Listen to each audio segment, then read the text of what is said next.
ನಿನ್ನೆ ದೆಹಲಿಗೆ ಹೊರಟ ಅಶೋಕ್ ಇಂದು ಮೋದಿ ಅಮಿತ್ ಶಾ ಭೇಟಿ ಸಾಧ್ಯತೆ. ರಾಜ್ಯ ರಾಜಕೀಯ ಬೆಳವಣಿಗೆ ಬಗ್ಗೆ ಮಾತುಕತೆ ಸಾಧ್ಯತೆ.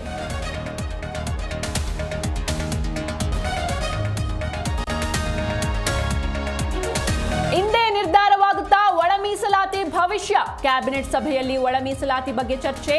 ನ್ಯಾಯಮೂರ್ತಿ ನಾಗಮೋಹನ್ ದಾಸ್ ವರದಿ ಮಂಡನೆ ಸಾಧ್ಯತೆ.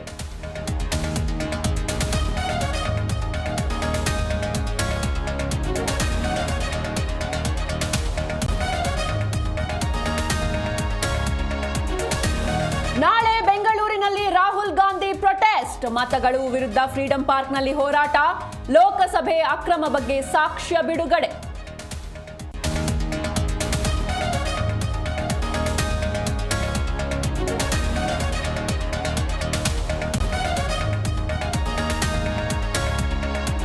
ಎಸ್ಐಟಿ ತನಿಖೆ ವೇಳೆ ಯೂಟ್ಯೂಬರ್ಗಳ ಮೇಲೆ ಹಲ್ಲೆ. 2 ಗುಂಪು ಚದುರಿಸಲು ಖಾಕಿ ಲಾಠಿ ಚಾರ್ಜ್. ಬೂದಿ ಮುಚ್ಚಿದ ಕೆಂಡದಂತಿರುವ ಧರ್ಮಸ್ಥಳ.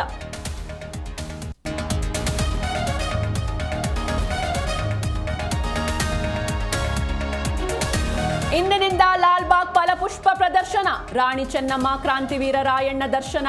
ಫ್ಲವರ್ ಶೋಗೆ ಚಾಲನೆ ನೀಡಲಿರುವ ಸಿದ್ದರಾಮಯ್ಯ.